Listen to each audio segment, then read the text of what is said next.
好，我们来看一下这个川普是不是有一点被中国大陆的快速反击给吓到了，有点恼羞成怒哦。他现在讲说如果中国不收回34%的报复关税，我美国将要加征50%的额外关税了，这样加起来就破100了哟。所以开始在放狠话，人家想说哇，这个川普是不是恼羞成怒哦？他说还限期4月8号之前你不撤回的话，我就要再给你再加50%哦。那这样话一说出来呢，这个川普不知道是不是有一点这个觉得自己话说重了，还是他是要搞一个两手策略？讲完说我给你加50%，然后转头又说，其实我跟这个习近平是希望有维持好关系的。然后想说你川普真的是很奇怪呢。他说呢，希望跟习近平有非常好的关系，然后未来保持这样的关系啊。川普并且说他非常的尊重中国大陆，不过他也说中国大陆不能继续剥削美国，所以让大家觉得说你错乱了吗？就是谁想跟你有这样的关系啊？就是让一下好一下坏的，让大家觉得说跟你这种人连做朋友都有点怕怕的。那再来，范斯昨天还有一点失言他讲了一番话，就用了一个中国乡巴佬这个词，在中国大陆全网炸锅，就是说哇，怎么会一个副总统然后讲中国乡巴佬呢？真的是非常粗鲁又无知那中国大陆的官媒环球网呢，甚至还讲说建议你来中国看看中国文明领先美国数千年那还有这个我们看到毛宁也发了一段文就是其实他是引用雷根的一番话，就谈到了关税这件事情，想要教育这个美国现在目前的做法，我们来听一听。 And sometimes for a short while it works, but only for a short time. What eventually occurs is, first, homegrown industries start relying on government protection in the form of high tariffs. They stop competing and stop making the innovative management and technological changes they need to succeed in world markets. And then, while all this is going on, something even worse occurs. High tariffs inevitably lead to retaliation by foreign countries and the triggering of fierce trade wars. The result is more and more tariffs, higher and higher trade barriers, and less competition. So soon, because of the prices made artificially high by tariffs that subsidize inefficiency and poor management, 雷根的话不知道川普有没有听懂就是这中国大陆他们释放出来这个驻美大使馆在 X 上面发了雷根这一段影片希望这个美国自己来思考。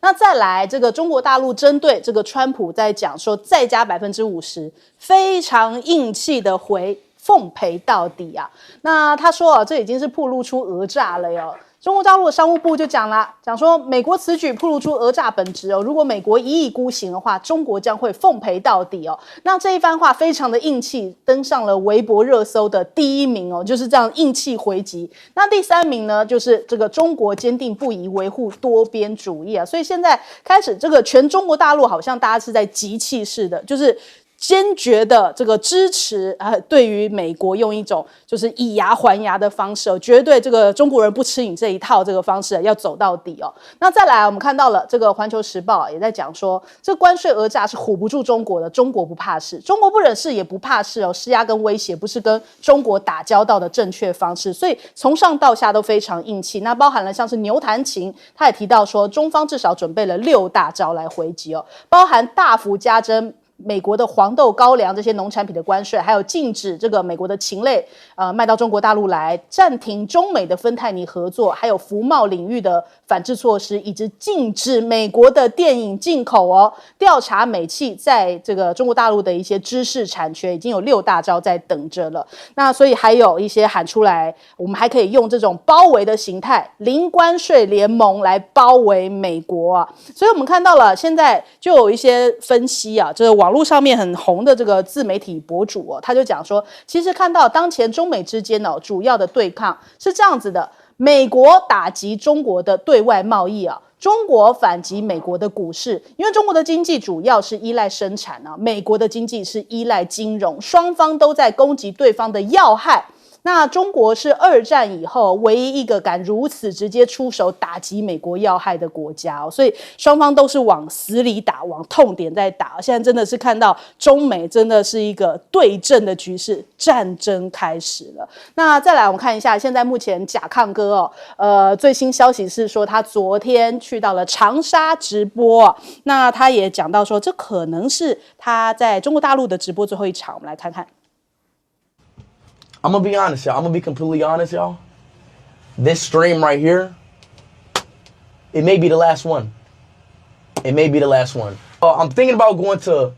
a couple more cities.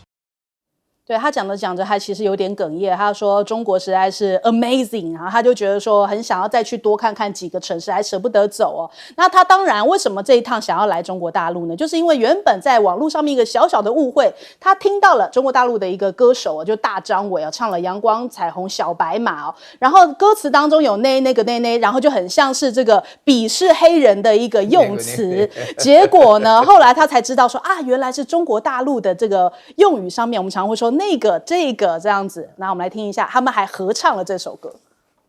Oh my God! God John Wayne! God John Wayne! God John Wayne! I love you, Whitey! Whitey! Whitey! I love you too. I love you. Nigga, nay, nay, nigga, nigga, nay, nay, nay, nigga, nay, nay, nigga, nigga, nay. 外上报手在外报，滴滴个滴滴表 ，say it. Nay, nigga, nay, nay, nigga, nigga, nay, nay, nay, nigga, nay, say it. Nigga, nay, nay, 往上财报在外报，滴滴个滴滴表。好，从误会开始但是最后以爱上中国收场啊！大家讲说，这个刚刚在那边讲什么中国乡巴佬的范思，要不要学甲亢哥来中国大陆，实际看看到底真实的状况是什么？那甲亢哥现在非常受欢迎，不但进驻了小红书，也在微博、B 站全部都开号啦，而且动辄就已经好几百万人在关注了。我们来问一下赖老师，川普对中国大陆不只是贸易战了哈，因为我们都知道他在第一任就是贸易战了，然后拜登就打科技战，然后接着川普再提升这个贸易战。可是他这一次的贸易战不只是对于大陆打嘛，他对全世界。那他对全世界打贸易战，其实他主要的目的就是让世界各国打钱过来，就是抢钱了。其实我觉得川普你不要演了，你就说你们把钱打过来，帮我还掉我美国政府的债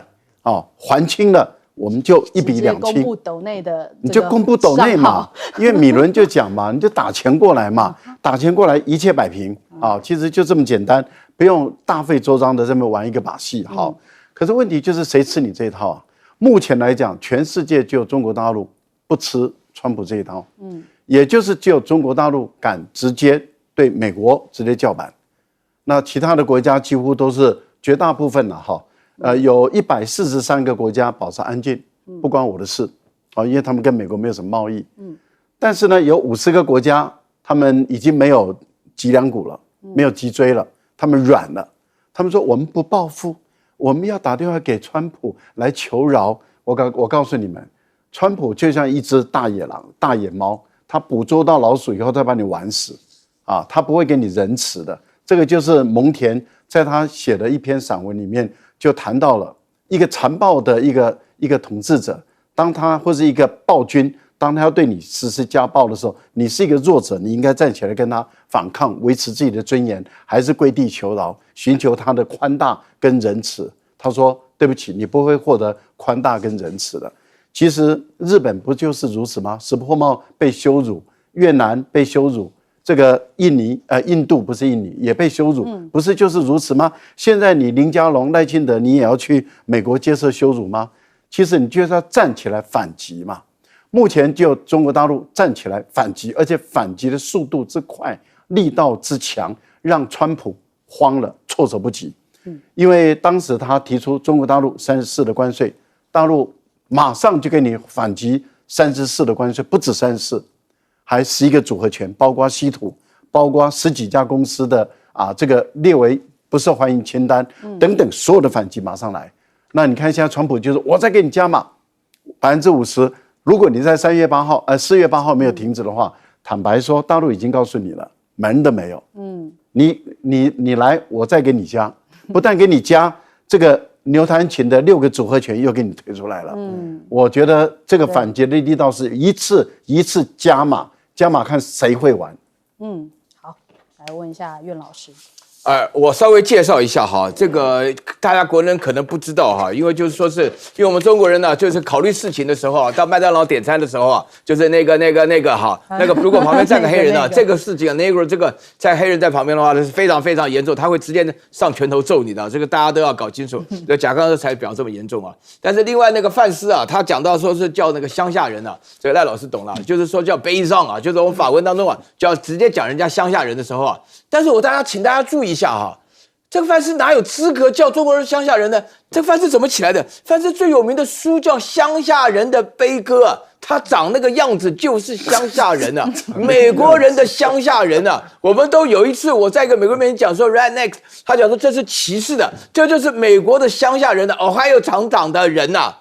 我跟你讲啊，范斯这个是美国土蛋啊，美国有一半人都没出过国，我都不好意思讲啊。但是他呢，助纣为虐啊，跟那个川普搞在一起啊。现在的话呢，我稍微强调一下，这个牛弹琴讲的这个6点当中啊，是农产品啦、家禽啦、什么芬太尼，这个我不讲。后面3者啊，其实的确是美国这要害非常重要的账啊。第一个的话呢，就是服贸讲的是服务贸易啊，就是所有的律师啊。然后第二个的话呢是电影。美国电影很难看呐，都是美国店长了，美国总统开飞机了，都是这种骗人的东西啊！大家要看的原因就是羡慕那个美国梦啊！我很早大概是30多岁就不敢再看了，就发觉这根本是洗脑工具啊！美国电影、美国的服贸，还有美国的知识产权啊，这个律师打官司啊，我家里有人在美国当律师啊，他们这个台湾的公司在美国打官司，那个律师费那个 charge 之高啊，这个非常非常可怕。对，美国人所赚的钱呢，不是靠进出口啊，美国人是靠提供的服务业，尤其是法律的咨询啊。然后以及的话呢，因为大家要满足这个美国梦，涉及到了非常多的东西，所以美国赚的钱是非常多的。否则的话呢，大家为什么不润到中国去呢？都润到美国去呢？就是在美国生活当中有很多闲余的钱。好，另外跟我们廖老师讲说是那个什么轮的，是不是？一直要你拿钱来打钱来，怎么可以啊？你知道美国现在欠了36万亿啊！你知道什么叫36万亿啊？就我们4个联合起来买乐透中了1000万台币的话，要连续中1500年啊！才能够还这个钱的。你靠一个国家，什么越南、柬埔寨什么的，我跟你讲，中国什么的，连欧洲国家都没办法还这个钱。美国人欠的钱实在是太多了，根本就还不上。所以你现在纳瓦罗他讲这种话，根本就是莫名其妙。我跟你讲。好，请教将军。我们看一下哈，什么叫做乡巴佬？我反而以乡巴佬为荣，我心里头很感谢这种乡下人哈。为什么？我们中国的乡下人代表什么？第一个勤奋嘛，他们乡里面不管是种田的或务农的。其实它代表是勤奋。你看我们中国来讲，像我们军人来讲，一开始我们很知道，像我们那个军人的军徽啊，那个帽上那个徽哈，那个上面是稻穗，代表我们以农立国。所以说，其实是农民是很重要的，不应该有这种歧视的观念。我们经常讲这个乡下人还有什么？第二个很诚恳的，他做的很务实、很诚恳，他讲究是传统的美德，忠孝节义，哪个乡下哪一人不好？我跟你讲，他只是说，这个老天给他比较没有好的公民发展，他没有机会去做好的一些接受好的教育，没有办法去读书。可是脑袋绝对不比你聪明，绝对不会比你笨。但我们看到中国很多人智商聪明，你看哪一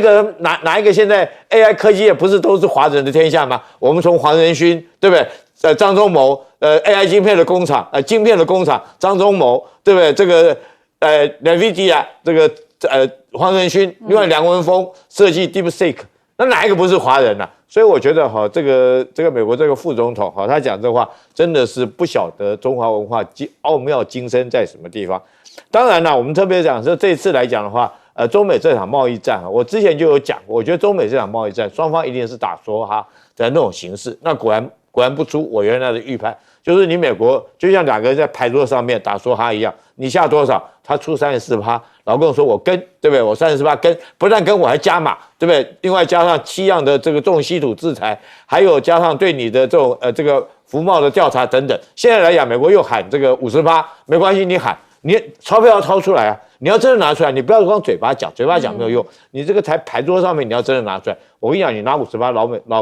老共也一定再拿出58，还继续给你加码，那到最后就中美两国脱链嘛。那全世界这2个大象打架，我跟你讲，全世界没有一个人可以幸免了。那我们就看到全世界到底会被这个川普搞成乱成什么样子。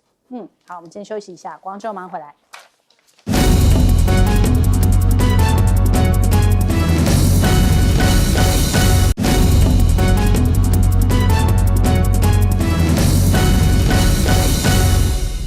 好，我们来看看这个川普的关税倒数24小时要上路了。那现在目前川普是说拒绝暂缓，不排除永久实施就是不断的在放狠话那甚至还会就是目前不打算大规模暂缓这些实施那什么时候会有这个谈判结果？他说随时都有可能但是我们目前看到这个共和党的一些参议员现在开始倒戈了，已经有5名的共和党的人倒戈，现在支持立法限缩川普的关税政策，因为影响真的是非常的大那反川的这种抗议活动，我们看到上个周末已经大爆发了，全美多地呢都在爆发这个反川普的游行那我们来看一下还有更多的画面现在出来了，包含了像是芝加哥洛杉矶其实全美就是有这个50-60个这个地方50-60万人，然后1200多场的这个抗议行动正在进行。但是呢，本周末4月19号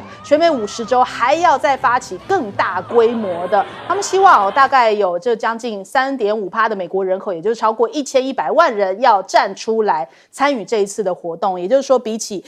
上个周末的规模会提升大概10到100倍以上啦。那这样的比例是说要持续性的抗争，产生真正的一个结果，来影响川普的政策，让他收回这个关税政策那我们看到还有很多美国的现在目前消费者也好他们是冲到超市里面去抢这个大陆制的商品，因为未来可能要加征关税了嘛，所以他们开始在疯抢电器用品甚至家用品那还有大学生跑去超市抢了24罐爱尔兰的这个啤酒。他说关税现在已经成了美国校园关注的话题他说他们其实以前周遭有些不感兴趣不谈政治的人，现在都开始在谈政治跟经济大家这明显的感受到。那美国还有恐慌性的抢购 iPhone， 因为很怕接下来一次涨就大概要涨2万块台币的这样子的金额很多人受不了，想说哎呀，现在先赶快来购买一下。那这样的一个行动的确影响到了苹果3天的市值已经崩了21兆，已经变成了一个最惨受害者，因为它现在目前重要生产地刚好都是在这个关税大棒打下去的这个东南亚，印度越南泰国通通都受到影响那还包含中国大陆，它也是它的一个生产基地，全部的踩雷所以这个苹果现在目前市值大受影响，连共和党的金主都不忍了，接力出来痛批川普的高关税。我们看到这个家得宝的共同创办人他是常年支持共和党的金主他就讲呢，这位兰根他就讲说，这个对越南苛征46%简直是胡闹川普是被严重误导而且有点过于躁进，操之过急，根本没有认真给谈判的机会，而且他还痛骂纳瓦罗那个公式我搞不懂那个该死的公式那我认为川普呢这次贸易问题上面就是这个纳瓦罗给他很糟的建议来套用这套公式。那另外一位这个共和党的金主就是格里芬，他在讲川普这一轮关税对家庭加税是重大的政策错误还有对冲基金的大佬艾克曼也在讲，他说这个是叫做经济核战了，已经是错误而且过度应该要赶快暂停90天。那还有前财长在讲说，现在美国的经济放缓几乎是无可避免的一个情况那现在目前连这个罗伯特清崎大家知道就是他跟川普是好朋友，以前2个还一起出书的，2个人还会这样联名一起出书教你理财的那一位。那他现在都在讲美国现在已经进入到经济衰退跟大萧条，所以哪怕是金主哪怕是朋友现在都不站在他这一边，那更不用说马斯克现在开始是不是要跟这个川普这个政策做切割了，他已经跟纳瓦罗杠上了，2个人在你来我往呛来呛去纳瓦罗的讲法是说你不卖就不会有损失，现在目前最佳政策叫大家抱着股票继续跌叫按兵不动他说股市接下来会迎来前所未有的荣景啊。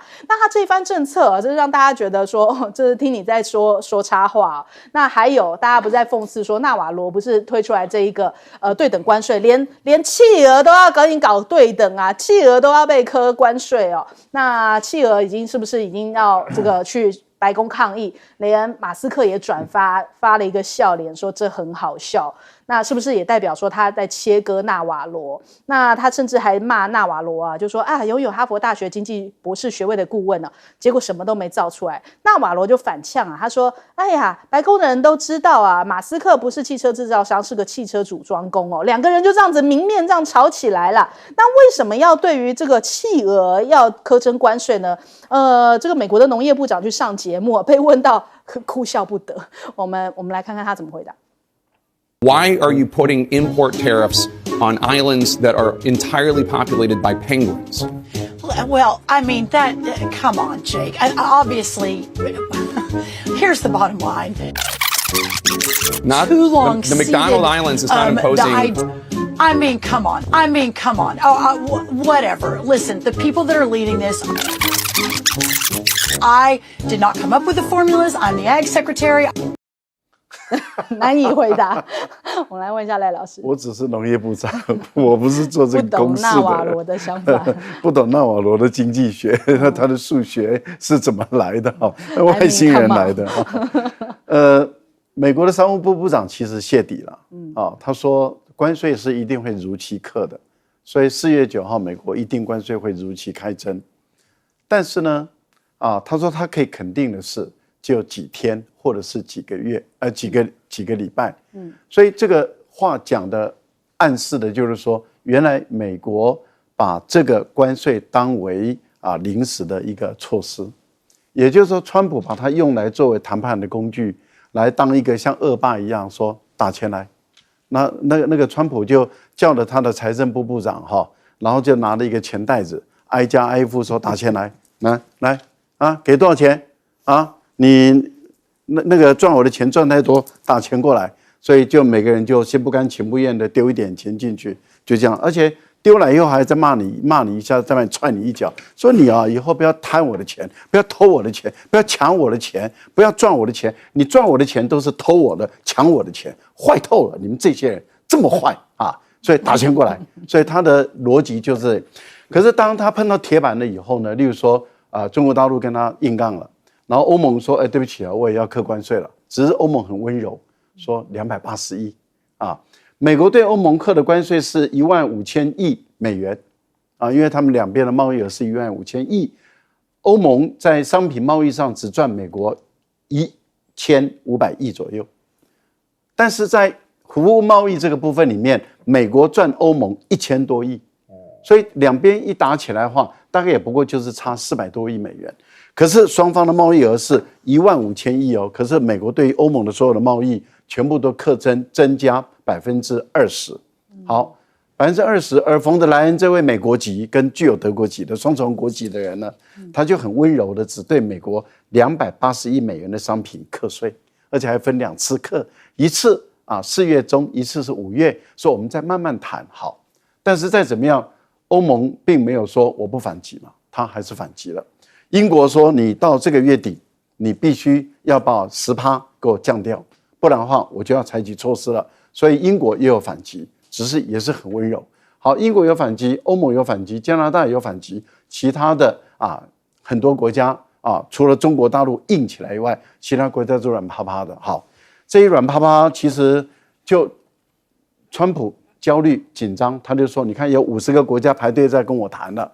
第一个就是以色列的内塔尼亚胡，可是内塔尼亚胡他是声名狼藉他被国际通缉他是战争犯一个战争犯来跟我谈，所以国际舆论上已经讨厌内塔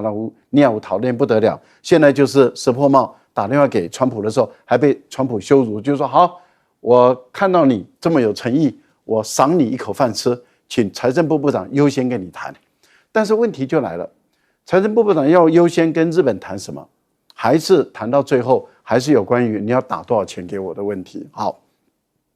那这样子玩了一趟了以后，大家发觉就是说川普有点恼羞成怒了，他想把他的关税变成一个永久性的关税一旦成为永久性的关税，就像雷根所讲的，那就是会对美国造成严重的伤害。所以你会看到啊，财政部长马上要出来缓颊，说没有，见好就收，谈好就收了。那这个代表什么？代表就川普是用关税来勒索人，黑道啊，这个是纯粹的黑道恶霸，就是你吃了人家的饭，还要把人家的碗把它砸破。我觉得这样的一个人真的是太坏了。好，请教苑老师。我觉得这个川普呢，实际上呢，他4月3号所做的这个宣布啊，就对等关税啊，它既是一个阳谋，也是一个阴谋啊。它的阳谋呢是极限施压了，它的计算方式，那个纳瓦罗的计算方式的话，你可以看得出来，大多数人呢都会觉得计算方式非常特殊，因为纳瓦罗这个人呢，他是活在19世纪的人。他给川普的建议，我不晓得川普为什么，因为可能是因为他帮他做过牢的关系啊，就川普非常相信他讲的话，就是川普做这个极限施压的话，他有3个目的，第一个就是说是直接拿到钱嘛，关税他认为直接拿到钱，那这个好像大家都觉得说是好像是美国的消费者要付出这个钱，然后这个第二个的话呢，就是说是要让这个产业移回美国，所以他一直不断在讲，你如果觉得不行的话呢，你现在这个为什么苹果跌得这么惨呢？那你把你的生产线就移回来美国这边生产嘛。然后第3个的话呢，就是要显现美国的强大，美国不用再次伟大，能够讲这种观念就是用美国很强大。就我这边必须要强调一个，这3个之间的话呢是矛盾的，就是说请你要注意一下哈。我觉得美国强大的一个很重要的原因啊，就是从2次大战以后啊，就以前我们读历史的时候都知道马歇尔计划啦，都知道北约啦，都知道冷战期间啊，因为我在欧洲读书住了很长的时间的时候，比利时有美军啦，然后德国的话美军非常多，我在的时候那个德国的美军有将近20万人呢，就说美国本身的话呢，对欧洲负担起了很多的义务，我非常感谢大家对美国印象都非常好。可是现在的话呢，听到刚刚赖老师一讲啊，这个是流氓啊，要钱还拿了个布袋来收钱啊，而且还是不止短期的、长期的，所以这他的阳谋的部分，就是他想要赚钱，但是这3者都不是真的非常有效。但是我刚刚听得出来的话，我可以感觉到他有个阴谋，一个大阴谋是什么呢？就是说所有的国家当中，除了中国以外，大部分都是软趴趴的了。大部分都是软趴趴的啊，这个软趴趴的话，欧盟就不要讲了嘛。你刚刚讲的4月5月，因为什么呢？因为他这个公布的这个对等关税有个特色，就是马上执行啊，马上执行。那中国马上执行，那所以说大家可以看得出来，我自己会觉得说，中国跟美国之间的贸易战可能会很长一段时间。好，请教将军。然后这是川普讲的很明白了，他就是目标就是将他制造业再重新回到他美国去。那第二个解决他这个美债已经到36兆的这么庞大一个债务的问题。那他居然用这么粗暴的方式他的目标可能是好的，可是你用的手段也过于粗暴。我们都知道，你现在来讲，如果说是不只是跟中国人，跟全世界，如果说是在全球化贸易链、大家供应链都脱钩断链之下，实际上你自己老百姓首先受其害是你自己美国自己老百姓。那举一样东西嘛，你美国老百姓你要不要喝咖啡嘛？你知道美国没有种咖啡哦，美国咖啡是跟巴西进口的那你现在跟巴西征收这个关税来讲，那你这咖啡豆你就一定会明显的涨价那这个美国老百姓又戒不了咖啡，所以在这种状况之下，你是不是要不然就是美国是有本事你自己种咖啡那第二个来讲，譬如说是你从这个加拿大进口木材那进口木材到你美国这个它不是光一个成木进口给你，它可能已经做成，譬如说是这个9坪的软木塞啦，或者家具它已经种好了。问题说你美国是有很多树没错你有没有砍工人的树？你没有啊，对不对？你砍下来那个树你怎么运下来？你有没有这个交通工具？你有没有去做那种工厂的做软木塞或做家具的这种工厂？你不见得有啊。就算你成立这种工厂，你不见得有这个工人。这道理就是这样。对不对？全世界来讲，全球化就是各取所需嘛，各奉献自己所有嘛。有些国家来讲，它可能原物料比较多，它奉献它的原物料出来。那有些国家，像比如说就是你美国啦，你可能这是你的科学这个进展比较好，你金融服务比较好，你就做你金融或者是服务业嘛。那有些像印度来讲，它劳力比较多，它就出低端劳力嘛。那中国人比较勤奋，所以说中国又聪明又勤奋，所以做了很多的工作，大概是中高端的这种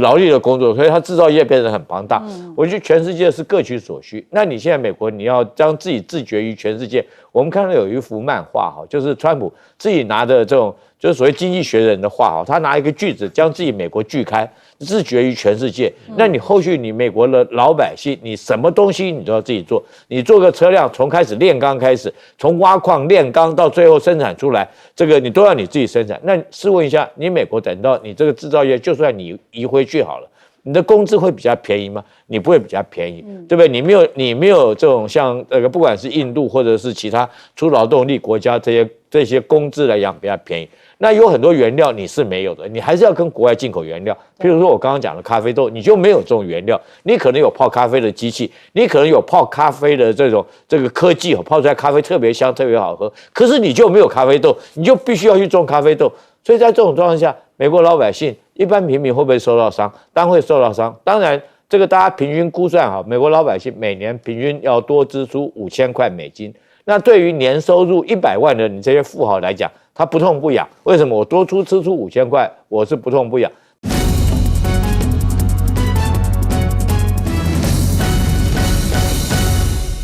欢迎收看《新闻大白话》，我是主持人翟轩。马上欢迎一下这个阶段加入我们讨论来宾，国际事务专家赖岳谦。主持人好，观众朋友大家好。台大哲学系教授苑举正。翟轩好，各位观众朋友大家好。退役少将厉正杰。翟轩好，各位观众大家好。好，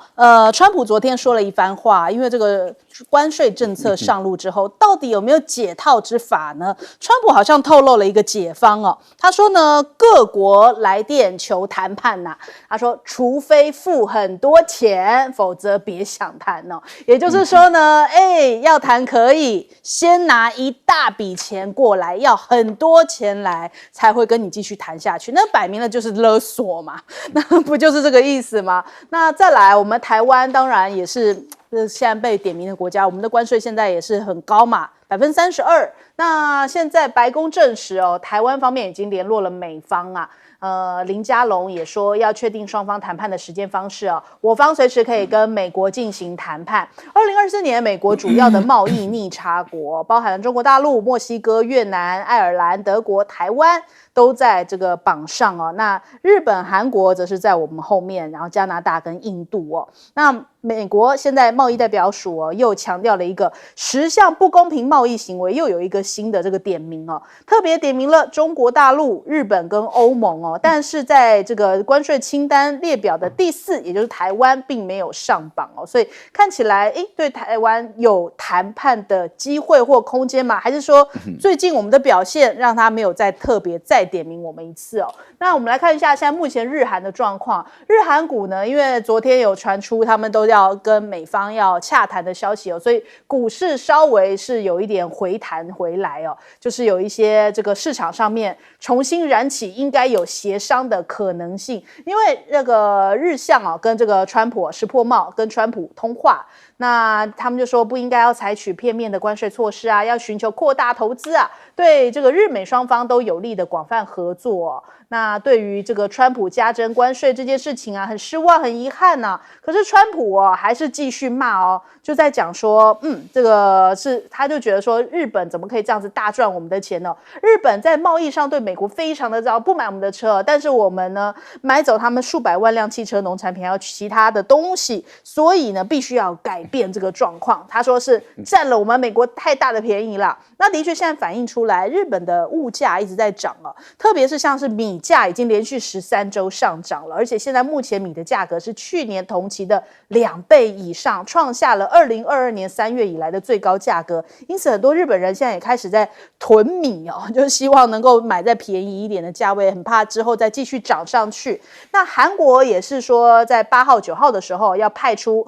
经贸高官去到美国来协调关税的问题哦，针对汽车跟钢铁业来进行下一波的协调。那韩国现在非常动荡啊，昨天有一个消息说，因为尹锡悦被免职下台嘛，所以接下来他们在6月3号会再来举行总统大选，因此这个对于韩国来说真的是内忧外患不断哦。那韩国他们的财政部在下周要发布500亿规模，就是大概是这个是人民币计算啦，就是10万亿韩元，大概是台币2250亿规模的补充预算案哦。也就是说，可能要因应这一波的关税政策。那我们才880亿哦，那这边人家已经是2000多亿在应对这个事情了。那再来我们看一下东协现在目前的抱团自救啊，超过50国现在排队要跟美国谈关税哦。那这一次的重灾区就在东协，那包含了越南啊、印度啊、马来西亚啊，他们最近都表态说不会实施报复的关税啊。但是马来西亚的首相安华他就讲说，接下来我们大家团结一致，东协必须要站在一块，要谨慎跟美国谈判哦。因为他现在目前是东协的轮值主席国嘛，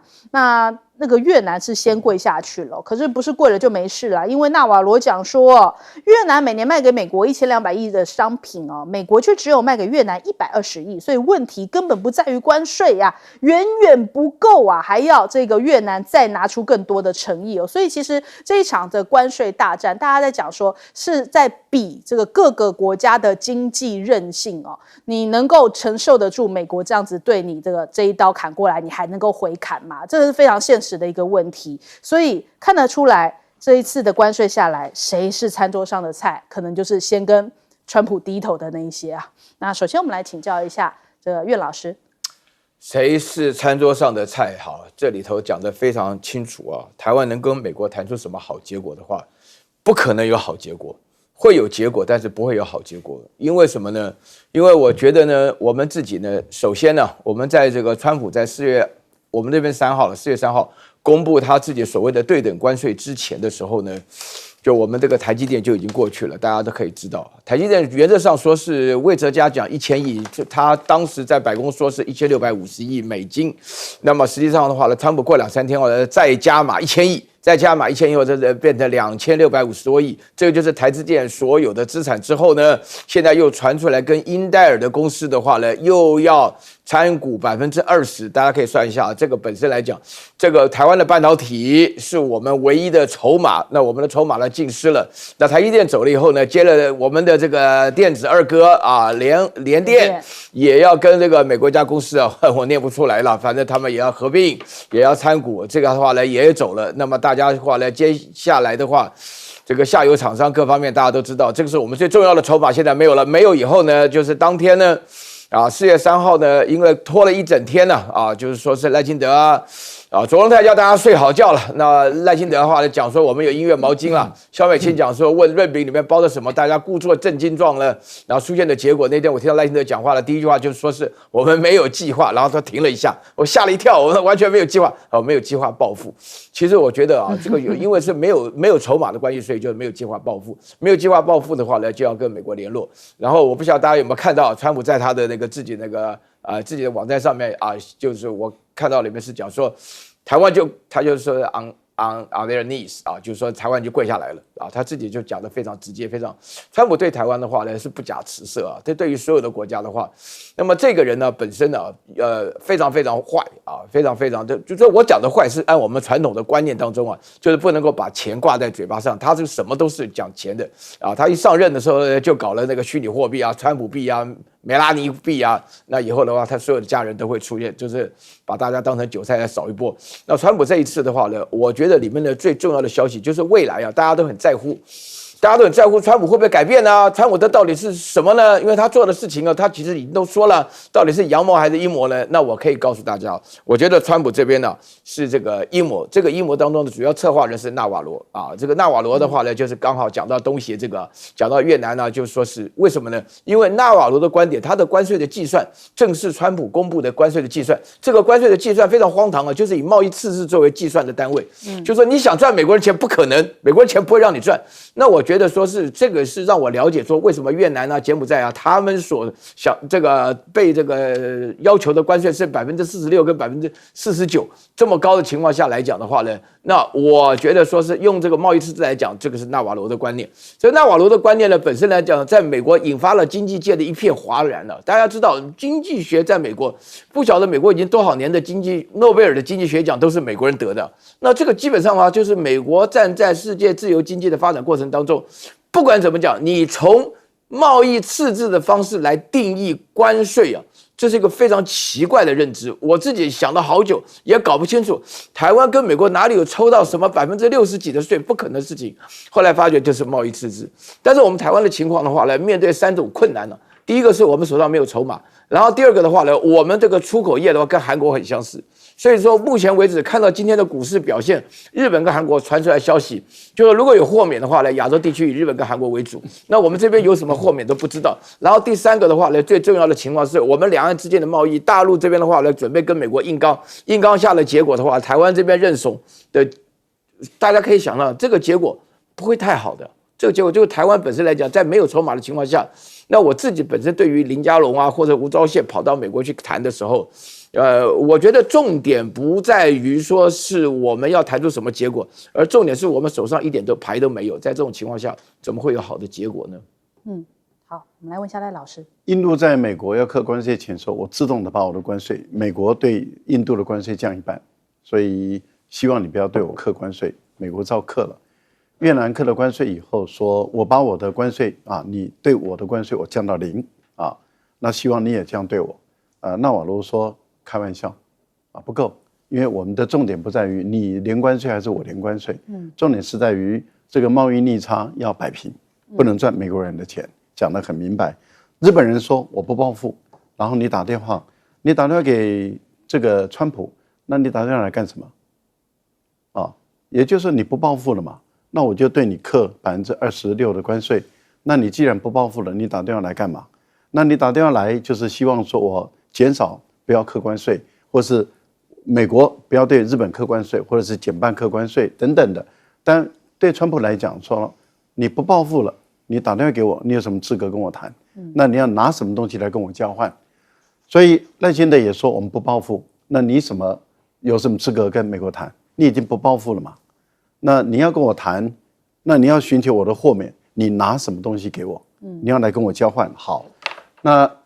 纳瓦罗讲得很明白了，不能赚美国人的钱，所以贸易逆差要平衡。贸易逆差要平衡，要怎么样才能平衡呢？对越南来说的话，我的公司出口的赚美元的是 Nike 是你美国厂是阿迪达斯是德国厂是日本的三星，是韩国的三星，是日本的，是台湾的，是大陆的，各个工厂在越南设厂，然后出口出去，然后结果这个都算我越南的，那我怎么跟你美国买东西呢？我怎么去平衡贸易逆差呢？除非 Nike 回到美国去，除非阿迪达斯回到德国，但阿迪达斯也不能回德国，必须要到美国去啊。那为什么呢？因为米伦是谁呢？米伦是川普的经济顾问委员会的主席，他在哈德逊研究所的一个智库，美国华盛顿的一个著名的智库的演讲的时候，他说要摆平这个川普对你的关税问题，5点就可以解决了，满足5个条件，这个问题解决。所以林佳龙，你准备好了没有？第一点，不能报复，你做到了啊，所以过关，你拿20分了。那第二点呢？也就是要买美国的货，啊，你就必须要买美国的货。那现在的问题就是你要买美国什么货？第3点，你必须要增加你的国防预算，向我美国买这个武器装备。那这一点你也做到了，但是那个武器装备的费用要高到这个贸易逆差的问题的。好，第4点就是工厂必须要搬到我美国来，这是米伦亲口讲的，工厂必须要搬到美国来，台积电搬过去还不够，所以整个半导体系的体系全部都要搬过来，那这样也不够。你做水龙头的，因为我美国人需要水龙头，你台中、你彰化做水龙头、做五金的，你给我搬到美国来啊，这一点也要满足啊，这样还不够哦。最后一点，打钱过来，你这个买我美国政府公债的，你要捐钱给我的财政部，帮我还美国政府的公债。这个就是米伦在哈德逊研究所他的演讲中说要解决这个，要跟川普能够谈得好，再强调他是川普的首席顾问。他说你要解决好这个川普的关税问题，满足5个条件，我就给你开放。没有满足这5个条件，门都没有。各位，林佳龙加油啊！我们看你要把台湾卖到什么程度。好，请教将军。我们台湾区美国谈，我们有底牌，有什么牌可以跟人家美国谈？我们看到很多的笑话，画了一幅漫画川普跟这个赖清德讲说，哎，我本来只要你脱上衣的，你怎么连裤子都脱了？那现在不就是如此吗？我们现在还有什么底牌？我们的最好台积电已经奉献给美国了哈。那另外来讲，来猪啊美牛啊，我们都吃了。我们现在我不晓得我们还有什么牌可以谈，这是第一个。第二个来讲，我们派去的人会谈吗？我们看到林佳龙，你懂得财经吗？你有谈判的筹码吗？那现在听说是要由蔡英文这个出马跟萧美琴出马去谈，但是平常讲，这个蔡英文他学的是法律的啦，那在财经方面、经贸这块，我不见得他懂哈。这个我们派去的人到底，他譬如说吴钊燮，你有没有这种在经贸上面的这种学识来跟对方来谈？那第三个，就算是美国愿意跟你谈，你去了以后，你川普讲道理吗？他不讲道理的人呢，今天就是出来他不讲道理，他爱怎么干他怎么办，所有话都是由他说的，他就是霸道流氓嘛。你再怎么跟他讲道理，我觉得这都没有用。所以说，我觉得你今天去是白谈，就像是这对我们台湾苛征32%，这税率怎么来的？对全世界都这样了。哎，他说用他什么？用他的什么贸易顺差，那个除以他的这种对美的进口总额，再除以2，这公式没有任何一个经济学者能够接受，他就这么霸道。那你台湾怎么跟他谈？好，就算这样子好了，我们台湾这个跟他美国的这个贸易顺差是7390亿美金哈。那试问一下，这个钱你到底我们跟你买了那么多飞机？买了 F-16飞机，买了这些这个爱国者飞弹，买了刺针飞弹，这些钱你要不要扣掉？这些他没有给我们扣掉所以他硬生生只是算是商业上的行为来这样谈。那在此之前，我们还没有谈，我们自己就跪了。为什么？因为我们赖清德讲说，我们要从零关税开始谈起。那我试问一下，拜托，那我们农民怎么办？这你拼得过美国的农业吗？我们今天之所以跟美国在这关系上面就是要保护我们农民，让农民这生产的东西它能够卖得出来。当美国可以卖出更便宜的东西，我们台湾农民怎么生活，怎么过日子？我们看看越南这件事情，越南也是零关税，美国根本就不卖账。你知道美国要求是什么吗？美国不是说，你零关税就好啊，他要切断你跟中国大陆，他又不让你洗产地，对不对？因为他每天这个越南很多我们都知道，很多当初这个拜登的时候，对中国来讲苛征这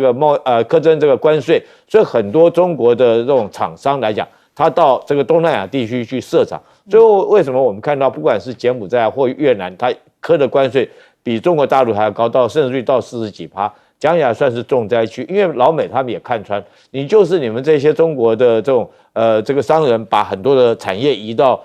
东南半岛去，在那边洗产地卖给我们，所以他要你做的不是说你越南跟我零关税，他要你是越南跟中国来讲，你要苛征中国100%的关税，让中国的这些这个零附件不能到你越南来生产，你这样的话才能够将你产品压下来。所以在这些苛刻的条件之下，我们台湾有能够接受吗？我们台湾能够这个在谈判过程之中能够获得什么样利益，能够取得怎么样一个平衡？当这些东西都做不到的时候，我觉得我们台湾真的是要绑好安全带。在东南亚这些国家，我们现在看到东协还有机会去抱团，因为他们有一些这个经贸组织，譬如说是 RCEP 然后干嘛，他们还有这些抱团可以互相来讲取暖可以互相来讲的话，彼此交易一些这个有无。可是我们台湾跟谁去抱团？我们台湾没有一个人可以抱团。美国，我们就一个美国爸爸，日本会理你吗？日本也不会理我们。然后我们又把对岸视为敌人，视为境外敌对的国家势力，你更不可能是中国也不会帮我们忙。那东南亚国家，我们南进的政策也已经泡沫化了，已经没有了。在这种情况下，我觉得紧接着而来，我们看到台湾的经济衰退，这个失业率的提高，还有不管后续的房市等等，我觉得都是一片这个乌云产物了台湾人民自己要过好自己的这种勒紧裤带，准备要过苦日子开始了。好，我们先休息一下，广告之后马上回来。